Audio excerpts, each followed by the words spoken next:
గురువుగారు ఇక తదుపరి రాశి వృశ్చిక రాశి. వృశ్చిక రాశి వారికి ఏ విధంగా ఉంది 2025 సంవత్సరం? వృశ్చిక రాశి చాలా ముఖ్యమైన రాశి. విశాఖ 4వ పాదము, అనురాధ 1, 2, 3, 4 పాదాలు, జ్యేష్ఠ 1, 2, 3, 4 పాదాలు, వీటన్నిటిని కలిపితే వృశ్చిక రాశి అవుతుంది. వృశ్చిక రాశి వారికి ఆదాయం 2, వ్యయం 14, రాజపూజ్యం 5, అవమానం 2.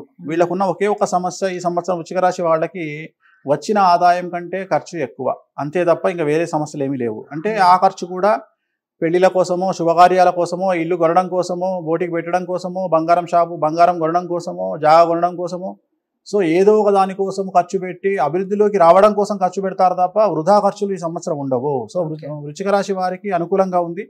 సో అర్ధాష్టమ శని వెళ్ళిపోతుంది. విశేషించి విద్యార్థులకు విపరీతమైనటువంటి అవకాశాలు రాబోతా ఉన్నాయి. పట్టిందల్లా బంగారంగా ఉంటుంది.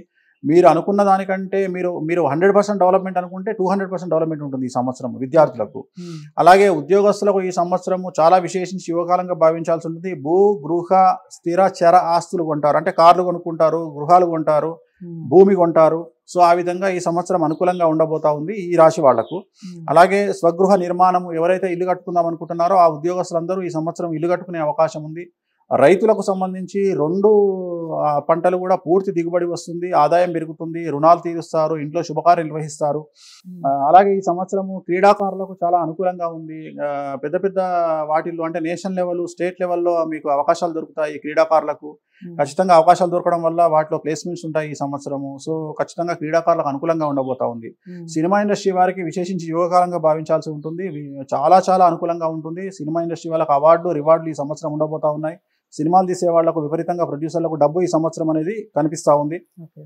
సో ఈ సంవత్సరం ఉద్యోగస్తులకు కానీ రాజకీయ నాయకులకు అయితే ఈ సంవత్సరం ఖచ్చితంగా నామినేటెడ్ పదవులు ఉండే అవకాశం ఉంది. అలాగే నామినేటెడ్ పదవులు కాకుండా ఒకవేళ ఏమైనా డైరెక్ట్ ఎన్నికల్లో పోటీ చేసిన ఎమ్మెల్యేలుగా, ఎమ్మెల్సీలుగా ఏదైనా పోటీ చేస్తే వాళ్ళకు కూడా ఖచ్చితంగా ఈ సంవత్సరం అధికారం దక్కేటువంటి అవకాశం కనిపిస్తూ ఉంది. సో ఓవరాల్గా వృశ్చిక రాశి వారికి అన్ని అనుకూలంగా ఉన్నాయి. అనుకున్న దగ్గర రూపాయి దగ్గర ₹2 ఖర్చు తప్ప మిగతా అన్ని చాలా హ్యాపీగా ఉన్నాయి వృశ్చిక రాశి వారికి. No remedies. ఓకే. సో వృశ్చిక రాశి వారికి కూడా చాలా బాగుంది. ఖర్చు కూడా మంచి శుభ ఫలితాలకే ఖర్చు పెడతారు అన్నట్టుగా చెప్తున్నారు వేణుస్వామి గారు. ఇంకా మీరు అపాయింట్మెంట్ కోసం వేణుస్వామి గారిని కలవాలి అనుకున్న వారు ఖచ్చితంగా స్క్రీన్ మీద కనపడే నెంబర్కి కాల్ చేయొచ్చు. కామెంట్ బాక్స్లో మీరు ఏదైనా విషయాలు చెప్పాలి అనుకుంటే కామెంట్ బాక్స్లో కూడా తెలియచేయండి. వీడియోని లైక్ చేసి షేర్ చేయండి. ఛానల్ని సబ్స్క్రైబ్ చేసుకోండి. తదుపరి రాశితో కలుద్దాం. నమస్తే.